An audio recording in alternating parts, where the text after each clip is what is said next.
Hello everyone, आज की class में हमारा टॉपिक होगा कन्वर्टर।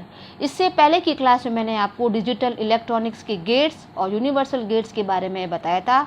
तो आज की क्लास स्टार्ट करते हैं कन्वर्टर से। सबसे पहले इसकी डेफिनेशन देखते हैं कि कन्वर्टर क्या होता है। कन्वर्टर को हिंदी में परिवर्तक भी कहते हैं। तो इसकी परिभाषा, एसी को डीसी में परिवर्तित करने वाली मशीन या युक्ति कन्वर्टर कहलाती है। यानी जो मशीन एसी को डीसी में परिवर्तित करती है उसे कन्वर्टर कहते हैं। अब इसकी आवश्यकता क्यों होती है कि विद्युत उत्पादन, पारेषण और वितरण में एसी की विद्युत प्रणाली को बहुत अधिक अपनाया जाता है या इसका प्रयोग किया जाता है, लेकिन बहुत से अनेक कार्य होते हैं जिसके लिए हमें डीसी यानी डायरेक्ट करंट दिष्ट धारा की आवश्यकता होती है। अतः एसी को डीसी में परिवर्तित करना अति आवश्यक हो जाता है। डीसी के अनुप्रयोग, डीसी का उपयोग कहाँ कहाँ पर किया जाता है?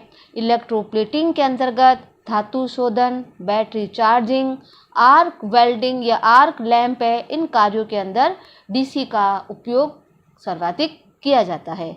अब है आपका कन्वर्टर, इनके प्रकार कितने होते हैं, ये इनके टाइप्स क्या होते हैं उसके बारे में देखते हैं। अब है टाइप्स ऑफ कन्वर्टर। एसी को डीसी में परिवर्तित करने के लिए औद्योगिक क्षेत्रों में निम्न विधियां प्रयुक्त होती है। यानी कोई भी इंडस्ट्रियल एरिया होगा, उसमें एसी को डीसी में चेंज करना होता है तो उसमें निम्नलिखित विधियों का प्रयोग किया जाता है। नंबर 1 होता है एमजी सेट। एमजी को हिंदी में बोलते हैं मोटर जनरेटर सेट। एम का मतलब मोटर और जी का मतलब जनरेटर। दूसरा होता है इसमें रोटरी कन्वर्टर। तीसरा है mercury arc rectifier. Number 4 metal rectifier. Number 5 semiconductor diode तथा एससीआर। तो सबसे पहले कन्वर्टर क्या होता है कि एसी को डीसी में परिवर्तित करने वाली जो मशीन होती है या कोई डिवाइस होता है उसे कन्वर्टर बोलते हैं। और इसकी डीसी में आवश्यकता क्यों होती है, उसको एसी को डीसी में क्यों चेंज करते हैं? क्योंकि बहुत से कार्य होते हैं उसमें हमको डीसी की आवश्यकता होती है, जैसे कि बैटरी चार्जिंग का प्रोसेस होता है, धातु शोधन की क्रिया होती है, इलेक्ट्रोप्लेटिंग का कार्य होता है, उसमें डीसी का अनुप्रयोग होता है। इस कारण से एसी को डीसी में कन्वर्ट किया जाता है।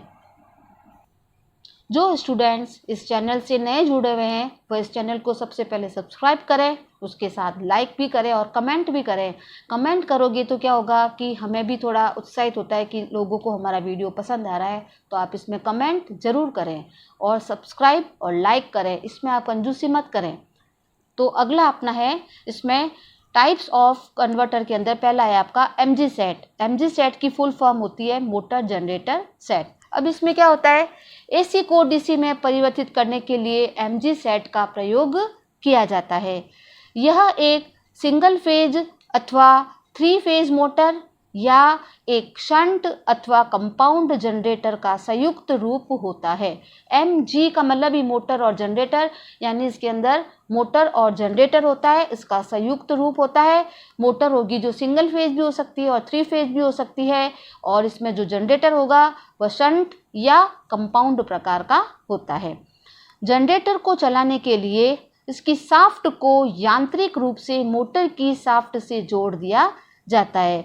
यानी मोटर और जनरेटर की दोनों की जो शाफ्ट होती है उनको यांत्रिक रूप से जोड़ दिया जाता है।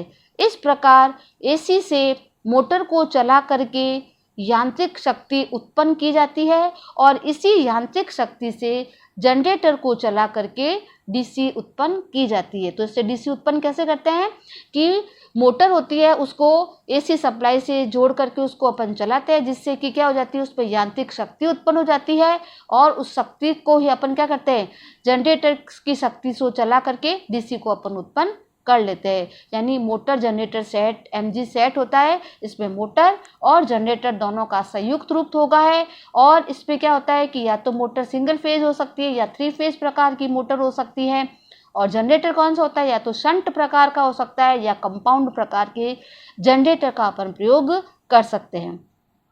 जनरेटर को चलाने के लिए इसकी शाफ्ट को यांत्रिक रूप से मोटर की शाफ्ट से जोड़ देते हैं, यानी दोनों की शाफ्ट को आपस में यांत्रिक रूप से एक दूसरे के साथ कनेक्ट कर देते हैं और एसी से मोटर को चला लेते हैं और उससे यांत्रिक शक्ति उत्पन्न करते हैं और वही यांत्रिक शक्ति से अपन क्या करते हैं, जनरेटर को चला देते हैं और जनरेटर के द्वारा डीसी को उत्पन्न कर देते हैं। इस प्रकार एसी को डीसी से अपन परिवर्तित कर लेते हैं और एसी से डीसी हमको प्राप्त हो जाती है। ये देखो एमजी सेट का डायग्राम है, इसमें दोनों को यांत्रिक रूप से इनकी शाफ्ट को आपस में जोड़ा हुआ है, ये इसका डायग्राम है। अब एमजी सेट के क्या लाभ होते हैं? जनरेटर से प्राप्त डीसी वोल्टेज होता है वह क्या होता है, इसमें स्थिर रहता है, वह एसी वोल्टेज में होने वाले परिवर्तनों से अप्रभावित रहता है। तो इसके लाभ का पहला पॉइंट क्या हो गया कि जनरेटर से जो हमको डीसी प्राप्त हो रही है उसका जो वोल्टेज होगा वह हमेशा स्थिर रहेगा और वह एसी वोल्टेज में होने वाले परिवर्तनों से अप्रभावित रहता है। सेकंड इसका पॉइंट है, डीसी वोल्टेज को शंट फील्ड रेगुलेटर के द्वारा कम या अधिक किया जा सकता है। विद्युत धारा की आवश्यकता अनुसार जनरेटर का प्रयोग किया जा सकता है और एमजी सेट में क्या होता है, अनुरक्षण, उसके दोष निवारण की प्रक्रिया होती है वह आसानी से की जा सकती है और एमजी सेट का जो प्रचालन होता है वह सरलता से कर सकते हैं। तो ये इसके लाभ के पॉइंट हैं। अब देखते हैं कि इसमें क्या क्या हानियाँ होती है। हानियों का पहला पॉइंट देखते हैं। दो मशीनें प्रयुक्त होने के कारण इस सेट का जो मूल्य होता है वो क्या होता है, अधिक होता है, क्योंकि इसमें मोटर भी काम में ले रहे हैं और जनरेटर, दोनों को एक साथ संयुक्त रूप में काम में ले रहे हैं। तो इस सेट को जो स्थापित करेंगे तो उसमें अधिक मूल्य की आवश्यकता होती है, यानी उसमें अधिक खर्चा आता है और सेट को स्थापना करते समय अधिक स्थान की आवश्यकता होती है।